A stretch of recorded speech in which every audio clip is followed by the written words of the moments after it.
Ok, cette vidéo sera rapide.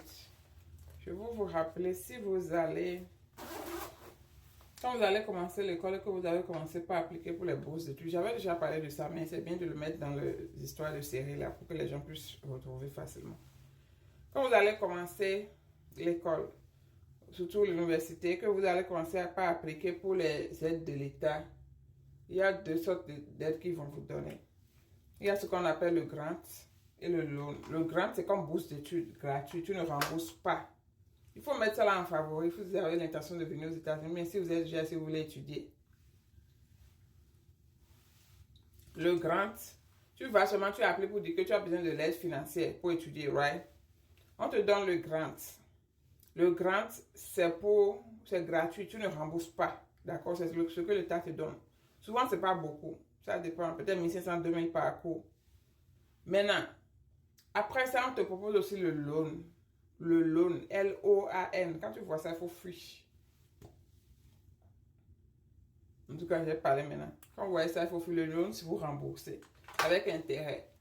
On vous dit que non, vous pouvez prendre maintenant. Et c'est un truc tellement facile qu'on te donne. C'est que tu ne le demandes même pas, on te donne. Tu viens seulement te dire, ah, il y a 8000 dollars dans ton compte ici. Est-ce que tu veux prendre, mais tu veux laisser?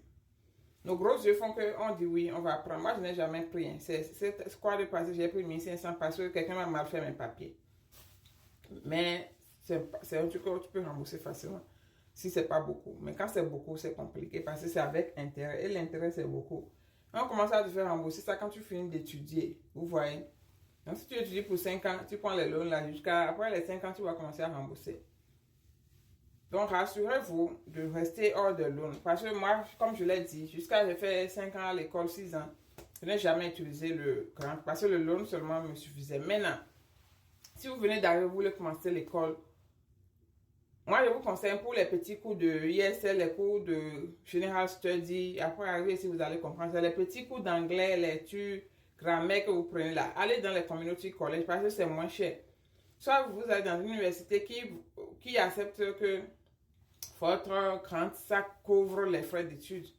C'est-à-dire que l'université n'est pas chère, donc les grants couvrent les frais d'études.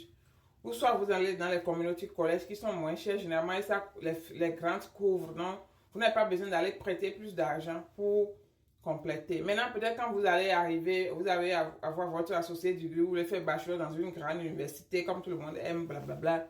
Là, maintenant, vous pouvez penser gros.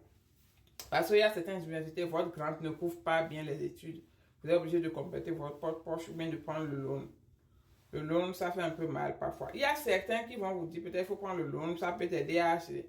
Tu peux prendre ça pour aller réaliser quelque chose au pays, ça dépend. Chacun avec son chacun. Donc, c'est votre choix, vous faites ce que vous voulez. Sachez que quand vous allez prendre, vous allez payer. Et ici, tu ne peux pas fuir ta dette. Ça te suit comme ça, comme une queue. Tu ne peux pas fuir. Partout, on tape ton nom là, ça sort sur ton nom. Partout, tu veux acheter une maison ou voiture, blablabla. Ton carton social sécurité, les dettes que tu as prises partout dans les États-Unis, là, ça sort. Donc, ne pensez pas que vous pouvez prendre une dette et ne pas payer, fuir ou bien quelque chose. Non, ça te suit jusqu'à ta vieillesse. D'accord? Ils ont les moyens pour récupérer l'argent parce que, en tout cas, le système est fait de cette sorte que si tu dois de l'argent, tu ne payes pas, ça te coince parfois. D'accord? Donc, faites attention aux loans et grants. Il y a la différence. Je vais expliquer cela. Bye.